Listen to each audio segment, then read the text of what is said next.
애굽에 내려진 첫 번째 재앙은 나일 강물이 피로 변하는 사건이었습니다. 이로 인해 많은 백성들이 물을 마시지 못해서 고통받았지만 바로 왕은 그걸 신경 쓰지 않고 왕궁으로 돌아가 버렸습니다. 왜냐하면 바로의 마술사들도 물을 피로 변하게 할 수 있었기 때문입니다. 이걸 보자 바로 왕은 마음이 강팍해졌습니다. 만약 이런 마술을 할 수 없었다면 모세의 말을 경청했을 텐데, 그러면 심판이 빨리 끝났을 텐데, 안타깝게도 그의 마음이 강팍해진 것은 마술사들이 마술을 할 수 있었기 때문입니다. 근데 하나님께서는 한번 심판을 시작하시면 쉽게 끝을 내지 않습니다. 끝까지 가십니다. 하나님을 얕잡으면 곤란합니다. 하나님이 대충 하시다 마시겠지, 우리는 그런 생각을 합니다. 하지만 하나님이 한번 계획하신 일을 끝장을 보기 전까지 끝내지 않으신다는 겁니다. 그가 강팍한 마음이 되자 하나님께서 이제 두 번째 재앙을 내리시는데, 두 번째 재앙이 뭐예요? 개구리 재앙입니다. 강개 이파수 도구 함장 할 때 강개, 강 다음에가 개구리 재앙입니다. 이집트 사람, 우리는 별로 아닌데 애굽 사람들은 개구리 신을 매우 좋아한다고 합니다. 개구리 신의 이름이 헤커트입니다. 헤커트. 제가 사진을 준비했습니다. 이집트의 벽화를 보면 저 아래에 무릎 꿇고 있는 사람 같은데 얼굴이 개구리예요. 개구리인데 사람 얼굴이 개구리 모양의 사람 몸을 한 저게 헤커트라는 개구리 신입니다. 이게 여신이에요. 여신인데 됐습니다. 이 여신이 풍요와 다산, 많은 아이를 낳게 하는 그런 신이에요. 꼭 가나안 땅의 신으로 말하면 바알과 아세라에서 아세라에 해당됩니다. 다산과 풍요를 주는 신이기 때문에 누가 좋아한다고요? 이집트 사람이 개구리 신, 우리는 개구리를 섬기라고 하면 받아들이기 어려운데 그 사람들은 개구리를 신으로 섬겼다니까요. 개구리 신을 좋아했습니다. 1절에 4절 말씀 읽어보시면, 다시 한번 보면, 여호와께서 모세에게 말씀하셨습니다. 파라오에게 가서 전하해라. 여호와께서 이렇게 말씀하셨습니다. 내 백성을 내보내서 나를 예배할 수 있게 하여라. 만약 그렇게 하지 않으면 이집트를 개구리로 벌할 것이다. 나일강에 개구리로 가득 찰 것이다. 개구리들이 강에서 나와 너의 왕궁으로 들어갈 것이다. 개구리들이 내 침대와 침실에 들어갈 것이며 내 신하와 내 백성들의 집에도 들어갈 것이다. 개구리들이 화덕과 반죽 그릇에도 들어갈 것이며 너와 내 백성과 내 신하들은 몸속으로도 기어 들어갈 것이다. 너네 개구리 좋아하지? 이런 놈이 너네 개구리 좋아하지? 한번 개구리로 내 왕실과 침대와 이렇게 그다음에 부엌, 주방과 너네 몸속까지 가득 차게 해주겠다, 이렇게 이야기했어요. 개구리를 좋아하면 개구리가 이렇게 많아지면 좋을까요? 맨날 개구리 하면서 막 개구리가 온 사방 천지에 돌아다니면 어떨까요? 여기서 중요한 것은 뭐냐면 좋은 것입니다. 좋은 것이에요. 근데 지나치게 많아지면 이게 재앙이 될 수 있다는 겁니다. 좋은 건데. 제가 어렸을 때 봤던 영화 중에 레이더스라는 영화가 있어요. 명절만 되면 TV에서 항상 해줬습니다. 스티븐 스필버그라는, 우리 아이들은 모를 텐데 1980년대 영화입니다. 그 영화는 법궤, 하나님의 언약궤를 찾아서 이집트 땅을 이렇게 탐험하는 그런 영화입니다. 근데 그 영화 내용 중에 어떤 내용이 나오냐면 금은보화가 가득 차 있는 방에 들어가요. 근데 그 사람이 금은보화에 깔려 죽습니다. 어른들은 기억할 수 있을 텐데 깔려 죽습니다. 저 금은보화를 가지고 광주만 오면 큰 부자가 될 텐데, 근데 뭐에 깔려 죽어요? 금은보화가 너무 많아서 그 방에 갇혀서 깔려 죽습니다. 안타깝죠. 세상에 추구하는 가치는 다다익선이 뭐예요? 많으면 많을수록 좋다, 이렇게 생각합니다. 높으면 높을수록 좋다, 그런가요? 막 챙기고 해서 많으면 많을수록 좋은가요? 이런 정신과 비슷한 게 올림픽 정신입니다.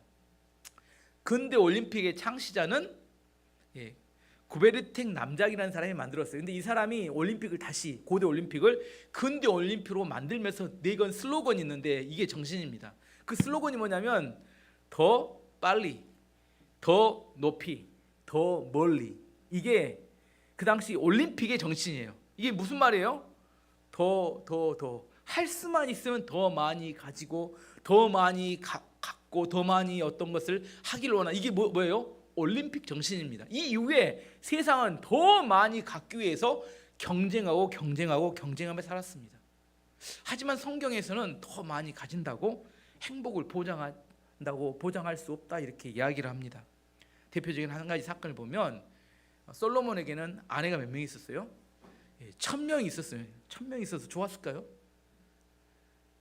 아내를 하루에 한 명씩 만나도 몇 년이 지나야 그 다음 순번이 돌아와요? 3년이 지나야 이름 다 외울 수 있었을까요? 누가 내 아내인지 아는지 구분을 가능했을까요? 많으면 좋을까요? 이웃 나라의 공주들과 정략 결혼을 했으면 정치적 목적 때문에 결혼을 했어요. 그래서 아내가 늘어나죠. 근데 그 공주들이 예루살렘에 오면서 뭘 가져오냐면 우상, 자기들이 섬겼던 우상을 가져왔습니다. 나중에 솔로몬이 그 아내들에게 빠지면서 그 아내들이 요구를 했어요. 내가 섬기는 신에 신전을 만들어 달라. 그러면 좋아하니까 신전을 만들어 줍니다. 나중에는 그 신전에 가서 함께 절도 하고 우상을 섬기는 일까지 솔로몬 왕이 했어요. 근데 하나님이 볼 때는 어떻게 해요? 엄청 화가 나죠. 왜요? 지금 솔로몬이 누리고 있는 모든 부귀 영화는 누가 준 거예요? 하나님이 주신 지혜와 하나님 축복으로 그렇게 잘 먹고 잘 살게 됐는데, 근데 정작 어디 가서 우상의 신전에 가서 절하고 우상 신전을 지어주는 그런 일을 하고 있었다는 거예요. 그렇게 청명했던, 지혜로 보면 세상에도 이렇게 지혜로울 사람이 없는 이런 사람인데 나중에 어떻게 돼버려요? 그 지혜가 어두워져서 우상을 숭배하게 되었습니다. 왜냐하면 그 많은 축복이 그의 이 청명함을 어둡게 만들었고 그의 마음을 무디게 만들어서 마음을 교만하게 만들었기 때문입니다. 시편 106편 15절에 이런 말씀이 있습니다. 그러므로 여호와께서는 그들이 요구한 것을 그들에게 주셨을지라도 그들의 영혼은 쇠약하게 하셨도다. 이게 재밌는 표현인데요. 무슨 말이냐면 어떤 사람이 하나님께 간절히 기도했어요. 요구했습니다. 그랬더니 하나님께서 하도 띵강을 놓으니까 그가 요구한 걸 들어줬어요. 근데 그 들어줬는데 그 들어주고 난 다음에 그 사람 영혼이 어떻게 돼버렸다고요? 쇠약하게 되었다는 겁니다. 너무 간절히 바라니까 부귀, 영화, 뭐 이런 명예 이런 걸 줬어요. 근데 그것을 가지고 난 다음에 그가 뭐 하게 돼버렸어요? 영혼이 쇠약하게 돼버렸어요. 왜 그랬을까요? 정말 그 사람에게 중요하고 필요한 게 뭔지 그 사람은 몰랐어요. 자기가 원하니까 하나님께 하도 땡강 놓으니까 뭐요? 그랬다 하고 줬는데 그것이 그 영혼을 쇠약하게 만들어 버렸습니다. 우리는 하나님과의 관계 안에서 우리에게 정말 필요한 것이 무엇인지를 깨닫고 필요한 것을 얻어야 합니다. 그래야 정말 우리가 행복하고 풍요로워질 수 있게 됩니다. 필요 이상의 것들은 우리를 병들게 만듭니다. 대표적인 것이 바벨탑이죠. 바벨탑이란 인간이 자기의 능력을 하나님 주신 걸 가지고 더 높은 건물을 쌓아서 하나님만큼 높아지기를 원한다. 이게 바벨탑 정신입니다. 인간의 탐욕과 욕망의 총합이에요. 더 높이 쌓자. 하나님께서 우리 가운데 뭐라고 해요? 내 것만 쌓고 있는 것 같고 누리고 좀 살아라. 누리고 더 많이 얻는다고 해서 더 잘 누리고 행복한 게 아니라 뭐예요? 쌓고 쌓는데 그냥 재미 붙여서 그냥 계속 쌓는 겁니다. 다른 사람이 100개 있어? 나는 105개. 다른 사람이 150개 있어? 나는 200개. 더 쌓는데 정신이 팔려버려요. 전도서 6장 2절에 솔로몬이 또 이걸 썼어요. 솔로몬이 자기 이야기 쓴 것 같아요. 6장 2절 말씀 보면 재밌습니다. 전도서 6장 2절 말씀 보시면 어떤 사람은 그의 영혼이 바라는 모든 소원에 부족함이 없어 재물과 부요와 존귀를 하나님께 받았으나 하나님께서 그가 그것을 누리도록 허락하지 아니하셨으므로 다른 사람이 누리나니 이것도 헛되어 악한 병이로다. 어떤 사람의 예를 들습니다. 솔로몬이 어떤 사람이 하나님께 열심히 살고 또 하나님께 잘해서 재물과 부요와 존귀를 다 얻었대요. 근데 뭘 하나님이 안 주셨어요? 누리고 사는 은혜는 안 줬어요. 막 쌓고 사는데. 그래서 뭐라고요? 그 사람이 누리지 못하고 죽어버리니까 그걸 다른 사람이 누리더라는 겁니다. 솔로몬이 자기가 평생 엄청난 부귀 영화를 쌓죠. 다 못 누리고 죽으면서 안타까웠나 봐요. 그래서 이것도 헛되고 악한 병이다 이렇게 이야기합니다. 쌓고 얻고 얻는다고 해서 그것이 행복하냐? 그렇지 않다는 거예요. 내 안에 내가 쌓았던 걸 뭐 할 줄 알아야 돼요? 누리는 은혜가 있어야 됩니다. 톨스토이가 썼던 사람은 무엇으로 사는가라는 단편에 사람은 얼마만큼의 땅이 필요한가 이런 단편이 있어요. 전에도 이야기 드렸는데 어떤 농부가 가난했어요. 근데 어느 지역에 가면 땅을 싼 가격에 판다는 겁니다. 그래서 그곳으로 가봤더니 그곳에 그 땅을 이렇게 사는 방법이 전혀 달랐습니다. 일정한 돈을 내고 땅을 어떻게 사냐면 아침에 땡하고 출발하면 땅을 돌아봐요. 그리고 저녁에 돼서 그 자리로 원래 자리로 돌아오면 자기가 땅을 발로 밟았던 그 자리까지가 다 자기 땅입니다. 이게 이제 계약 조건입니다. 그래서 이 사람이 아침에 단단히 아침밥을 먹고 출발을 했어요. 점심을 챙겨가지고 점심을 먹고 땅을 이렇게 돌아보러 가야 돼요. 쭉 돌아보러 갔는데 어느 시점에 점심을 먹어야 돼요. 점심을 먹고 나서 돌아오려고 했는데 보니까 지금까지 봤던 땅보다 더 좋은 땅이, 점심 먹고 난 땅이 다 펼쳐지는 겁니다. 돌아갈 수 없어요. 그래서 어때요? 더 이렇게 열심히 더 땅이 욕심이 나서 갑니다. 근데 어떻게 해야 돼요? 마지막에 처음 출발했던 자리로 돌아와야 자기 땅이고 못 돌아오면 어떻게 돼요? 하나도 자기 땅이 되지 않아요. 막 가는데 이제 안 되겠다 하고 돌아오기 시작했습니다. 돌아오는데 해가 뉘엿뉘엿 떨어져요. 해가 질 때까지 못 돌아오면 어떻게 돼요? 아무 땅도 못 얻습니다. 그래서 그 사람이 달리기 시작했어요. 막 달리기 시작했어요. 근데 거의 해가 다 떨어집니다. 거의 이제 다 떨어지니까 이제 안 되겠다 생각해서 전력으로 달렸어요. 드디어 해가 떨어지기 전에 간신히 딱 도착했습니다. 너무 열심히 달리는 바람에 지쳐서 금방 죽고 말았습니다. 죽어버렸어요. 그래서 어떻게 돼요? 그 사람에게 딱 얻었던 땅은 그 사람의 시신이 들어갈 한 평의 땅이었다. 그 책에 그렇게 돼 있습니다. 한편에. 정말 자기에게 필요한 것이 뭔지를 잘 모른다는 거예요. 더 많이 가지려고 그렇게 발버둥 쳤는데 정말 그 사람에게 필요한 건 뭐였어요? 땅 몇 평? 한 평이 딱 그 사람이 필요했어요. 그 사람에게 필요한 것은 더 많은 땅이 아니라 쉼이었습니다. 아니었나요? 쉬었으면 살았을 텐데 쉼이 아니라 더 많이 얻으려고 발버둥 쳤다는 거예요. 어떤 호스피스 센터에서 환자를 돌보는 어떤 분이 돌아가시는 환자들, 호스피스 센터는 주로 암 환자들 계시는 곳이잖아요. 돌아가시는 분들을 보면서 돌아가시는 분들이 가장 많이 남기는 말이 뭐냐고 봤더니 자기가 살아있는 동안 베풀고 살 걸, 이런 이야기를 하더랍니다. 돌아가신 분들이 다 돌아가시고 난 다음에 남겨놓은 거 있잖아요. 남겨놓은 재산이나 남겨놓은 것, 얼마나 남겼는지를 매일 확인하게 되는데, 근데 우리가 생각하는 것보다 돌아가신 분들이 훨씬 더 많은 걸 남기더래요. 그분이 이야기를 뭐라고 이야기하냐면, 심지어 구걸하던 사람, 거지로 살던 사람도 최소한 1,000만 원 이상은 남기고 죽더라. 그분이 하는 말이에요. 구걸하지 말고 1,000만 원으로 죽기 전에 충분히 다 쓰고 죽었으면 얼마나 낫습니까? 근데 1,000만 원을 꺾고 언제 쓸지 모른다고 이렇게 모아놔요. 근데 그거 못 쓰고 결국 죽더라는 거예요. 근데 그 사람이 가장 덜 남기고 죽은 사람이 1,000만 원이었대요. 대부분 많은 사람이 죽기 전에 더 훨씬 더 많은 걸 남기고 죽더라는 겁니다. 우리가 좀 많은 걸 생각해 볼 수 있는 이야기입니다. 그러면 우리가 가진 거 있잖아요. 가지고 있는 것들. 어떤 사람이 충분히 누리고 살 수 있을까요? 어떤 사람이 충분히 누리고 살 수 있을까요?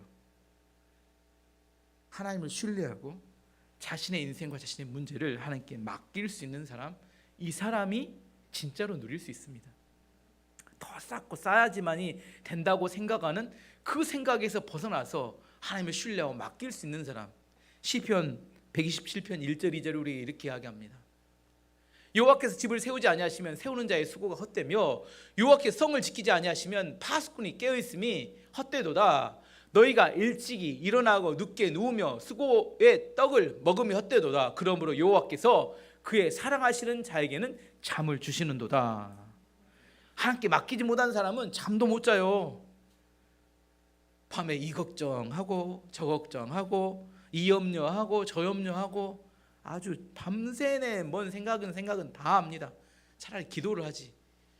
밤새 생각을 해요. 성경 이야기하면 그렇게 염려함으로 너 키를 한 자나 더 할 수 있느냐. 차라리 뭐 하라고요? 잠이나 자라. 잠자는 동안 누가 일하세요? 누가 일하시냐고요? 하나님 일하십니다. 여러분이 잘 때 하나님 일하신다니까요. 제 이야기가 성경 이야기입니다. 마가복음 4장 26절 27절 말씀 보시면, 또 이르시되 하나님의 나라는 사람이 씨를 땅에 뿌림과 같으니 그가 밤낮 자고 깨고 하는 중에 씨가 나서 자라되 어떻게 그리 되는지를 알지 못하느니라. 농부가 땅에 씨를 뿌렸어요. 천국 비유입니다. 씨를 뿌렸는데 그 사람이 자국 깨고 나중에 봤더니 뭐예요? 이 씨가 엄청 이렇게 자라서 열매를 맺어가고 있어요. 농사 지어보면 압니다. 저는 일주일에 딱 한 번 가든지 요즘 거의 한 달째도 못 가고 있는데, 씨 뿌려놓고 보도 안 해요. 일주일에 한 번씩 얼마 자랐네요 하는데 나중에 열매를 따요. 다 자랐네. 어떻게 자란지는 저도 몰라요. 그냥 씨만 뿌려놨을 뿐입니다. 씨를 뿌리면 자란다니까요. 천국이 그거와 같다 이렇게 이야기하십니다. 우리가 어떤 것을 계속 쳐다보고 그러면 잘 될 것 같잖아요. 근데 그러면 잘 되는 게 아니라 뭐예요? 믿고 맡기고 잠을 자야 잘 된다니까요. 요즘은 밥솥이 하지만 예전에 솥단지 됐죠. 이 캠핑을 가면 버너에다 밥을 합니다. 밥을 하면 밥을 하고 물을 넣고 쌀을 넣은 다음에 뚜껑을 덮어놓죠. 처음에 초짜들은 어떻게 됐는가 하고 뚜껑을 열어봐요. 가끔. 요즘은 잘 모르는데 캠핑 가봐야 이거 아는데, 뚜껑 열어보면 나중에 밥이 어떻게 돼요? 3층 밥이 되죠. 아래는 새까맣게 타고 중간에 잘 익고 위에는 설 익죠. 이게 뚜껑 열어보면 익었나 안 익었나 맨날 뚜껑 열어보면 이게 3층 밥이 돼요. 인생도 똑같다니까요. 자꾸 만지작 하면 이게 망가져요. 뭐 해야 돼요? 맡기고 엎어져 잠이나 자라. 어떤 사람이 잠잘 수 있어요? 믿음이 있어야 잔다니까. 여러분 오늘 저녁에 누가 잠을 잘 잘 수 있어요? 맡기지 못하면 못 잔다니까요. 하나님이 정말 우리 인생을 책임질 수 있는 분인가? 믿을 수 있어야 잔다니까요. 하나님이 정말 내가 가지고 있는 이 문제에 개입하고 이 문제를 해결해 주실 수 있을 것인가? 믿어야 잔다니까요. 여러분이 밤새 고민한다고 해결 안 돼요. 여러분이 지금 살고 있는 게 여러분이 고민해서 잘 살고 있는 건가요? 아니 하나님이 지금 여러분이 맨날 90%는 실수야. 아차, 맨날 하는 소리가 아차. 뭐 그런 소리만 하고 살아가는데, 근데 나중에 보면 또 그것이 어느 정도 또 돼요. 왜 어떻게 돼요? 하나님이 뒤에서 다 이렇게 막아주시니까 되는 겁니다. 내 실력으로 되는 게 아니라. 그러면 웬만히 그런 거 해봤으면 이제 좀 맡기고 이렇게 자는 게 좋은데, 자녀든지 사업이든지 연애든지 공부든지 뭐예요? 맡기고 잠을 잘 자는 사람이 열매를 잘 얻을 수 있습니다. 불안해서 벌벌벌 떠는 사람들, 전전긍긍하기 때문에 대부분 계속 밥할 때 이 뚜껑 열어보는 사람하고 똑같아요. 여러분 한번 생각해 보세요. 여러분 뚜껑 열고 있는 사람 아닌가? 밥할 때 뚜껑 열면 안 된다는 걸 알아요. 근데 자기가 하고 있는 일은 계속 뚜껑을 열고 있는 것이 아닌가? 어떤 사람이 누리며 살 수 있는가? 하나님께 맡기고 그 다음에 내가 잠을 잔 다음에 지금 현재 나에게 있는 거 뭐가 있어요? 남아있는 건 많잖아요. 그걸 가지고 누리고 살아가야 합니다. 나에게 생명도 있고 시간도 있고, 여러분 저보다 더 건강한 심장도 있고, 여러분 뭐 젊은 애들은 시간도 있고 뭐 여러 가지 많이 있는 건 있는데 꼭 세상에 가장 불쌍한 사람처럼, 나는 아무것도 없는 사람처럼, 너무 불행한 사람처럼 찌들려서 사는 것은 마귀에게 속는 겁니다. 그렇기 때문에 우리는 우리 인생을 누리며 살지 못하게 되고 전전긍긍하게 살아갑니다. 언제 여러분이 누리며 살 수 있을까요? 돈이 한 10억 있으면 누리며 살 수 있을까요? 아니 100억 정도 있으면 가져보세요. 누리며 살 수 있는가? 더 고민만 많습니다. 뭐 옛날에 10년 전에 20년 전에 어려울 때 그때가 더 나을 수 있어요. 뭐가 되고 더 늘어나고 소유하면 괜찮을 것 같잖아요. 그렇지 않다니까요. 이건 삶의 태도입니다. 믿음의 습관이 있는 사람, 믿음의 태도가 있는 사람은 누리며 살 수 있지만, 믿음의 태도가 없는 사람은 아무리 많은 걸 가져도 절대로 안 됩니다. 1년 전, 2년 전이 훨씬 나았는데, 그보다 지금이 더 나았는데도 불구하고 달라진 게 없어요. 걱정하고 사는 삶은 동일합니다. 어떻게 해야 돼요? 믿고 맡기는 수밖에 없어요. 믿음의 태도가 없이는 하나님이 사랑하신 자에게 뭘 주신다고요? 예배 시간에 잠자는 거 말고 또 이렇게 하면 또 예배 시간에 자면서 하나님이 사랑하신 자에게 잠을 주시는도다, 이런 이야기 하지 말고 저녁에 여러분 푹 자며 하나님께 맡길 수 있어야 합니다. 모세와 아론이 이렇게 해서 하나님 명령을 받고 드디어 이렇게 팔을 뻗어서 지팡이를 뻗어서 이제 물에 이렇게 하나님의 명령을 이렇게 그 시행하자 개구리가 이제 물에서 막 올라와서 어떻게 해요? 애굽 온 땅을 뒤덮었습니다. 5절 6절 말씀 보시면 여호와께서 모세에게 말씀하셨습니다. 아론에게 명하여 강과 운하와 늪을 향해 지팡이를 든 손을 뻗게 하여라. 그리하여 개구리들이 이집트 땅으로 올라오게 하여라. 아론은 이집트 물 위로 손을 뻗었습니다. 그러자 개구리들이 물에서 나와서 이집트 땅을 뒤덮었습니다. 이렇게 또 개구리가 온 천지에 뒤덮이는 일이 벌어지자 바로 왕은 또 누구를 불렀어요? 마술사들 또 다 모여. 마술사들 와서 또 뭐예요? 개구리 똑같이 또 나타나게 했습니다. 근데 모세가 했던 것과 마술사들이 했던 것이 차이점이 뭘까요? 아니 그게 아니죠. 마술사는 몇 마리 올라오게 했는데 모세는 온 천지 다 이렇게 다 뒤덮었습니다. 다르죠. 마술사가 마술은 눈속임을 하는 거라 몇 마리를 만들어낼 수 있지만 온 애굽 땅을 전부 개구리로 뒤덮는 것은 마술사가 할 수 있는 일은 아니었어요. 바로 왕도 자존심상 마술사들에게 시켰지만 이게 차이가 있다는 것을 알았던 것 같아요. 뭘 보면 알 수 있냐면 물이 피로 변한 나일강이 피로 변했던 그 사건 때는 무시하고 왕궁으로 가버렸어요. 근데 개구리로 온 땅이 덮이니까 모세에게 사정하기 시작했습니다. 8절 말씀 보시면 파라오가 모세와 아론을 불러서 말했습니다. 여호와께 기도하여 나와 내 백성이 있는 곳에서 개구리들을 몰아내어라. 그러면 너희 백성을 보내어 여호와께 제물을 바칠 수 있게 하겠다. 이제 타협하고 왔습니다. 개구리를 제발 몰아내달라. 몰아내주기만 하면 뭐요? 너희들이 가서 예배를 드릴 수 있도록 허락해 주겠다. 여기서 어떤 목사님이 이렇게 해석하시더라고요.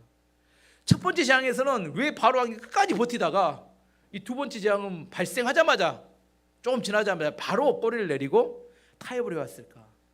이렇게 해석합니다. 첫 번째 재앙 때는 나일강이 피로 변해서 주로 백성들이 고통을 받았지만 본인은 왕궁에 가서 삼다수를 시켜 먹었을 것이다. 우선 물 구해와 해서 이렇게 자기하고는 상관없으니까. 근데 이거 하나님 알았던 것 같아요. 두 번째 재앙 때는 뭐 어디부터 개구리가 생겼어요? 왕궁에서부터 생기고 왕궁 침실에서부터 생기니까 안 되겠다. 개구리가 왕궁부터 이렇게 막 늘어나니까 안 돼. 이건 빨리 타협해서 개구리 없애야 돼. 이러지 않았을까? 남이 가진 중병보다 자기 신발 안에 있는 모래 알갱이 하나가 더 아프답니다. 맞나요? 사람이 얼마나 이기적인지 이 바로 왕의 마음을 알 수 있습니다. 백성들이 고통받을 때는 나몰라라 하더니 삼다수 먹으면서 자기가 이렇게 바로 이렇게 왕궁에 개구리 창고를 하니까 바로 쫓아내려고 사정합니다. 그래서 이제 모세가 또 친절하게 물어봅니다. 그러면 개구리를 언제 쫓아낼까요? 물어봐요. 9절 말씀 보시면 모세가 파라오에게 말했습니다. 제가 언제쯤 기도하여 개구리들이 왕과 왕국에서 떠나 오직 나일강에만 있게 할까요? 왕과 왕의 신하와 왕의 백성을 위해 기도할 때를 제게 말씀해 주십시오. 언제 할까요? 물어봤어요. 이렇게 물어보면 대부분의 사람들이 어떻게 대답할까요? 지금 당장. 근데 바로 왕은 대답이 달랐습니다. 10절에 뭐라고 하냐면 파라오가 대답했습니다. 뭐라고요? 내일이다. 이게 이제 오늘의 가장 큰 주제입니다. 예, 됐습니다. 말씀. 오늘이 아니라 내일이다. 제 같으면 1분 1초라도 개구리가 드글드글하고 개굴개굴한 소리와 내 몸속에서 막 개구리 튀어나오고 이러면 막 이게 밥솥을 열었는데 그 안에 개구리가 있고 뭐 사방 천지에 개구리가 있으면 너무너무 힘들 것 같은데 왜 내일이라고 했을까? 오늘이 아니라 오늘 제목이 여기서 나온 겁니다. 오늘 하룻밤을 더 개구리와 보내겠다. 오늘 하룻밤을 더. 왜 오늘 하룻밤을 더 개구리와 함께 합숙을 하기를 원하는지. 왜 그럴까요? 왜 바로 왕은 당장 없애달라고 이야기하지 않고 하룻밤을 더 개구리와 보내겠다 이렇게 말했을까? 혹시나 이 하룻밤 사이에 개구리가 저절로 없어져 버리지 않을까 하는 이런 막연한 기대를 했다는 거예요. 그러면 뭐가 좋아요? 이거 하나님 능력으로 된 거 아니야. 그리고 노예들을 예배드리러 보낼 필요도 없어지기 때문에 하나님이 그렇게 말씀하셨지만 뭐요? 오늘 하루만 더 지켜보면 좋겠다. 이게 주로 어떤 사람들의 말투냐면 정치인들의 말투입니다. 정치인들은 정확하게 의사표현을 하지 않아요. 두루뭉실하게 이야기합니다.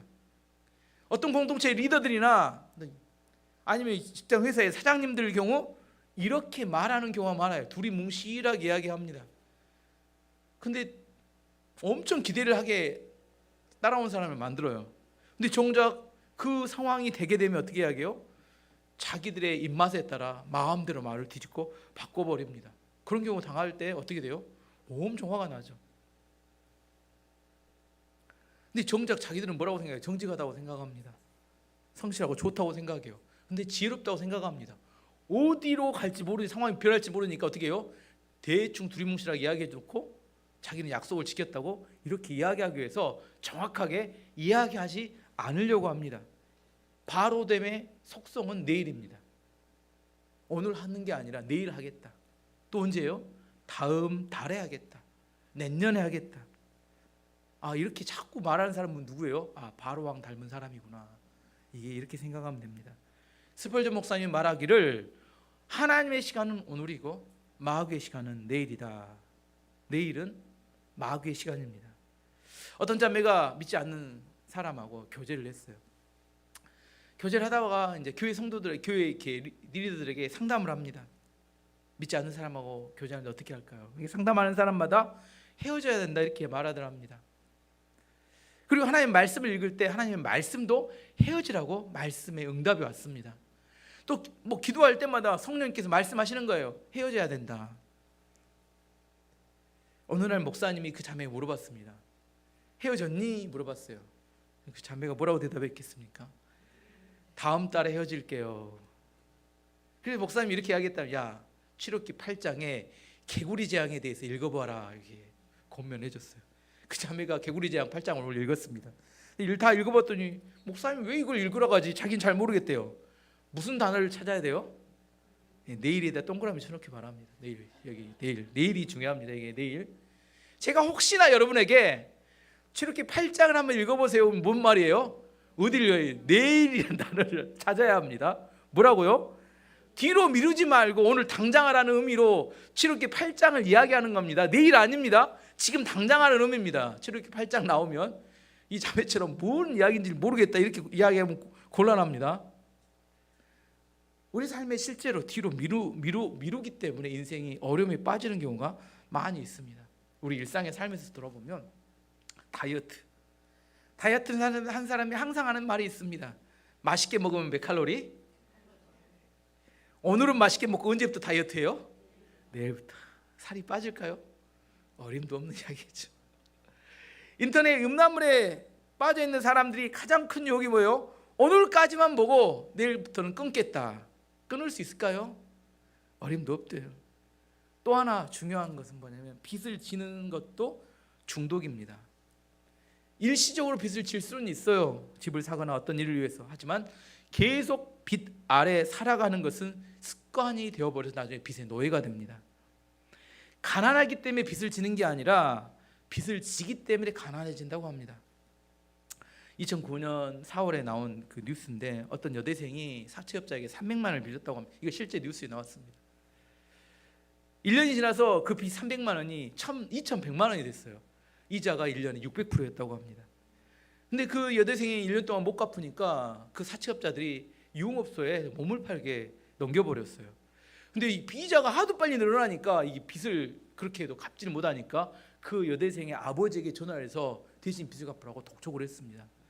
근데 그 아버지도 힘들게 일을 해서 딸의 학비를 대고 있었는데 그 사실을 알고 충격을 받아서 이 딸을 찾아왔습니다.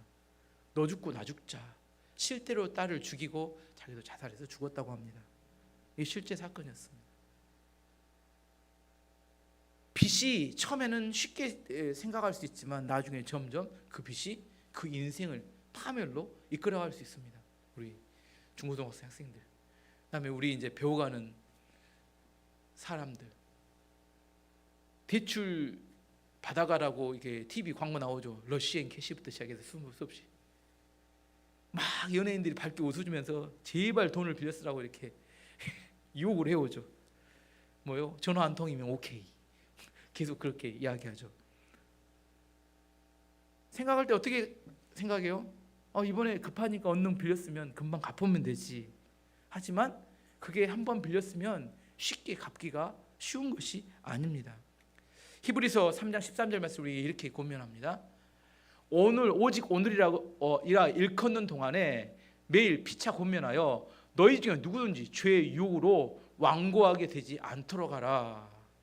오늘 안에 하나님의 말씀이 들렸을 때 그 말씀을 받아들임으로 우리의 마음이 완고해져서 그 죄의 유혹에 빠져가지 않도록 하라. 우리에게 그렇게 권면합니다.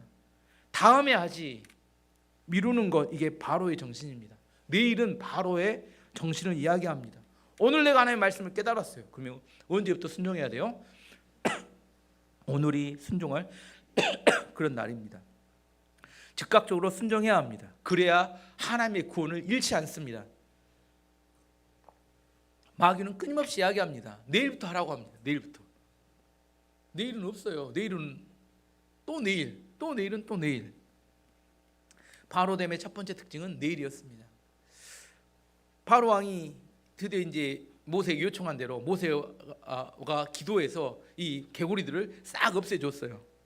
싹 없애주니까 바로 왕이 어떻게 돼요? 또 언제 그런 약속을 했냐 하고 오리발을 내밀었습니다. 15절 말씀 보시면 파라오는 일단 숨을 돌리게 된 것을 알자 또다시 고집스러워졌습니다. 그는 여호와께서 말씀하신 대로 모세와 아론의 말을 듣지 않았습니다. 개구리만 없애주면 너희를 제사를 제대로 가게 해주겠다 이렇게 약속을 했어요. 하지만 바로 손바닥 뒤집듯이 마음을 바꿨습니다. 바로 왕이 반드시 그냥 이렇게 안 돼, 안 해주겠다 이렇게 했을까요? 무슨 핑계를 냈을 겁니다. 아니었을까요? 대부분 이런 사람들이 핑계를 내죠. 뭐라고 하냐? 제가 한번 몇 가지를 생각해 봤어요. 첫 번째, 야 지금 애굽 땅이 논봉이야. 일을 하고 시간이 좀 지나면 보내줄게. 그래서 많이 들어본 이야기들입니다.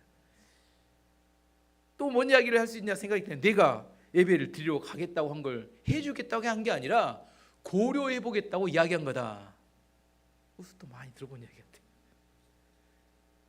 세 번째, 야 기도한다고 개구리가 없어지겠냐? 때가 되니까 알아서 없어졌겠지. 세 번째, 이런 등등등의 수없이 많은 변명과 합리화를 시켜가지고 그 약속에 대해서 손바닥 뒤집는 사람들, 이게 바로라니까요. 이 바로가 우리를 대할 때 그렇게 대한다니까요. 실제 삶을 살다 보면 이런 사람 만납니다. 저는 가끔 만났던 것 같아요. 생각보다 꽤 많습니다. 그럼 이런 사람을 만나면 어떻게 돼야 될까요? 어떻게 해야 될까요? 이런 사람 만나면, 여기는 별로 없는데 이런 사람 꽤 있습니다. 어떻게 해야 돼요? 원망하고 불평하면 문제가 해결됩니까? 해결 안 됩니다. 이런 사람들 내 인생에 안 만나기를 원한다. 그렇다고 해서 안 만나질까요? 그렇지 않습니다. 만나게 된다니까요. 그래서 몇 가지 생각해 봤는데, 첫 번째, 가능하면 이런 사람들은 가까이 하지 않는 게 정신건강에 좋습니다. 실제로 삶을 살다 보면 만나요. 만나면 피하는 게 좋습니다. 이런 사람 계속 접촉하면 인생이 큰 어려움에 빠집니다. 근데 이런 생각을 하는 사람도 있어요. 나는 능력이 좋아서 그런 사람도 바꿀 수 있어. 이런 생각을 하는 사람들이 있다니까요.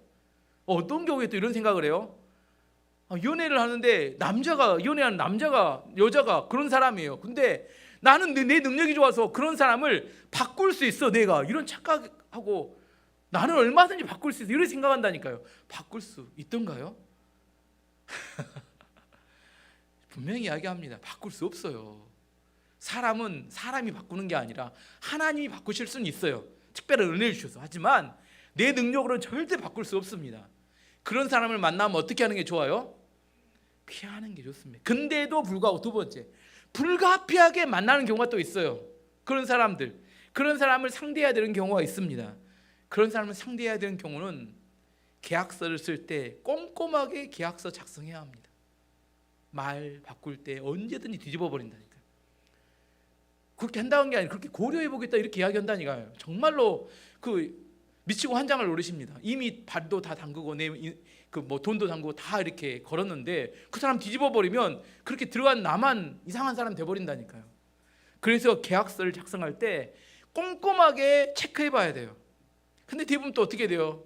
야, 우리 사이에 그럴 필요 있느냐? 남자들 술 한잔 마시면서 그래 하자고, 보증 서주라게 보증 서준다고 딱 보증 다 서주고, 쉽게 해주고, 인감도장 다 주고, 또 통장도 주고, 비밀번호 다 알려주고, 다 주고 나서 나중에 어떻게 해요?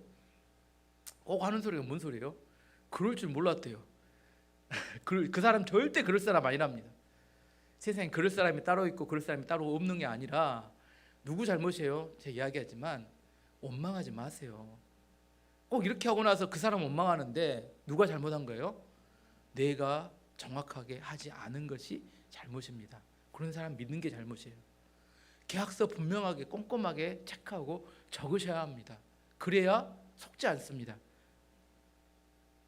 세 번째는 뭐냐면 계약서대로 일이 그대로 진행되는지 주기적으로 잘 확인해야 합니다. 아시겠어요? 믿고 맡겼어요. 그 사람이 다 알아서 해준대요. 이런 사람 이런 이야기, 그 사람 믿을만하대요. 이런 이야기 들으면 머리가 이제 찌끈찌끈합니다. 여러분이 아파트 분양받잖아요. 아파트 새로 분양 받아보시는 분들 있으면 분양 받으시면 뭐 압니다. 아파트 분양받고 이렇게 몇 억씩 이렇게 해서 하잖아요. 그러면 중간에 가서 내 집이 잘 지어진지 확인해야 돼요, 말아야 돼요? 하는 게 권리예요. 하지 않고 뭐 이렇게 다 맡겨놓으면 아파트 짓는 회사에서 어련히 잘 지어주려니 그게 꿈 같은 이야기입니다. 절대로 어련히 지어주지 않아요.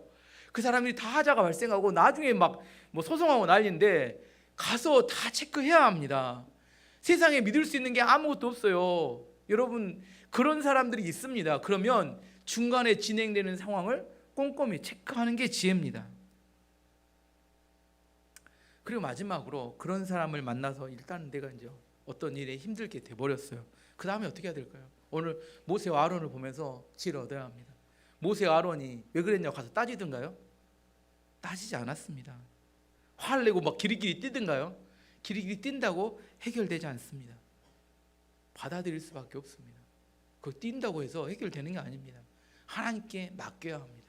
그 상황에 대해서 하나님께 심판을 맡겨야 되지, 내가 그것을 뛴다고 해봤자 나만, 내 마음만 상하고 내 인생만 불행해지고 힘들어집니다. 그리고 그것을 통해서 배워야 합니다. 세상에 그런 사람들도 있기 때문에 다시 그런 상황이 벌어지면 내가 어떻게 꼼꼼하게 이걸 처리해야 될지, 내가 성장하고 이렇게 그 성장하는 계기로 삼아야 되는데, 길이길이 뛰고 날뛰면 나중에 또 그런 사람 만나면 똑같이 반복하게 됩니다. 학습하거나 배우는 과정이 없게 되기 때문입니다. 세상에 내 마음대로 되지 않습니다. 그런 사람들이 있었을 때, 그걸 배웠을 때 화를 내지 말고 침착하게 처리하는 것들을 배우는 지혜가 필요합니다. 그리고 마지막으로는 하나님께 맡기고, 내가 그 사람을 처리할 수 없습니다. 누가 처리해 주세요? 하나님께서 바로왕 마지막에 반드시 끝장보게 처리해 주시기 때문입니다. 오늘 말씀의 결론을 맺도록 하겠습니다. 좋은 것이 많아지는 것, 첫 번째 이게 재앙이라는 겁니다. 주신 것도 누리지 못하면서 더 쌓으려고만 발버둥을 치는 거 지혜 없는 삶입니다. 하나님께 내가 주신 것을 누릴 수 있는 지혜와 믿음을 달라고 기도하셔야 합니다. 두 번째는 내일로 미루는 거, 이거 바로 됨의 첫 번째 특징입니다. 내일은 마귀에 속하는 시간입니다. 오늘 나에게 깨달았던 거 있잖아요. 그러면 오늘부터 즉각적으로 순종할 줄 알아야 합니다. 세 번째 바로 됨의 특징은 약속한 거 언제든지 손바닥 뒤집을 수 있는 사람입니다. 있는 겁니다. 둘이 뭉실하게 말하면 상황에 따라 유리하게 자기에게 얼마든지 다 바꿔버립니다. 그러면 상대를 자기가 원하는 대로 컨트롤합니다. 약속 잘 안 지키는 사람들 가급적이면 멀리하시는 게 여러분 좋습니다. 그럼에도 불구하고 어쩔 수 없이 만나야 된다면 여러분 철저하고 꼼꼼하게 여러분 그것이 속지 않도록 잘 처리하셔야 합니다. 그리고 우리도 마찬가지입니다. 나에게 불리할지라도 약속은 철저히 지키는 것을 배워야 합니다. 마지막 한 가지 더 있다면, 빚에 중독되지 않았으면 좋겠어요. 여러분 빚이 있다면 하루라도 빨리 빚을 갚아가야 되고 빚을 없애는데 여러분 집중해야 합니다. 그리고 빚보증 서지 않았으면 좋겠어요. 사람들에게 함부로 빚보증 서다가 인생이 거덜나는, 인생뿐만 아니죠, 그 가정 전체가 어려움에 빠지니까 빚에 대해서는 철저하게 내가 아무리 잘 아는 사이고 가까운 사이일지언정 그 빚은 이렇게 보증을 서주는 것은 가급적이면 하지 않는 것이 우리 인생의 지혜입니다.